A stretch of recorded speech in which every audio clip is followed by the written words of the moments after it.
Fair value gaps are created when the market moves aggressively in a direction, leaving behind what's considered inefficiency, imbalance. Okay, you'll typically see this by way of this 3-candle pattern. In this bearish example, candle 1's low does not meet the high of candle 3, leaving this gap in candle 2. So this gap between candle 1's low and candle 3's high is called the fair value gap, often referred to as market inefficiency, imbalance, displacement. In a bullish example, the gap between candle 1's high and candle 3's low in candle 2 is the fair value gap.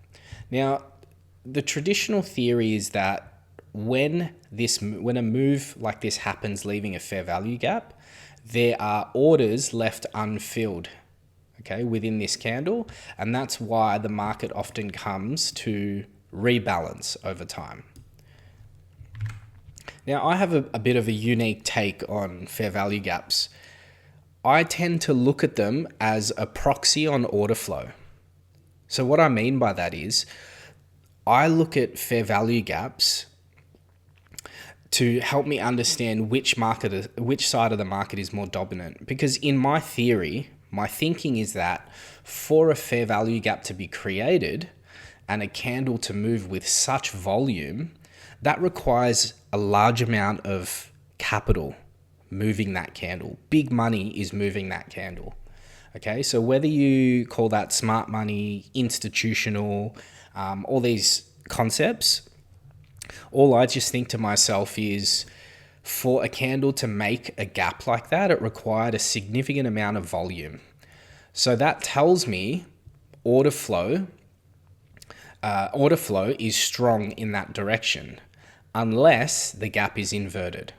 Okay, so what I specifically look for when I'm looking at gaps is I'm looking at whether gaps are respected or inverted, and that gives me somewhat of a proxy read on order flow.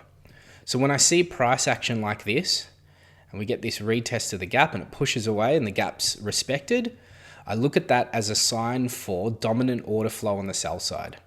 Whereas when I see price action like this, pushes through the gap, uses the gap as support and moves up like that, I see this as a shift in order flow. Okay, so it's as simple as that. I just use the gaps as a proxy on order flow to understand which side of the market is in control or which side of the market is potentially taking control.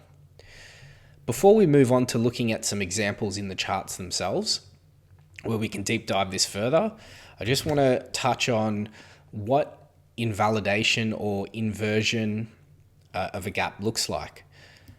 If we come back to our SFP concept, I don't consider wicks of these fair value gaps as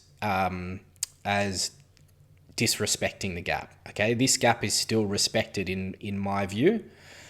I only look at this gap as being disrespected when you start to get the body closing beyond the gap. So in this example of a bullish gap, we're expecting price to go in that direction. It comes back, and if it wicks the fair value gap, even if it wicks beyond the gap but doesn't close beyond the gap, I still see the gap as respected and order flow still maintaining strength.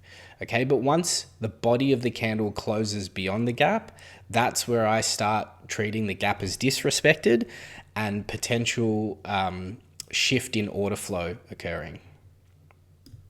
Let's move on to some chart examples where we can deep dive this further.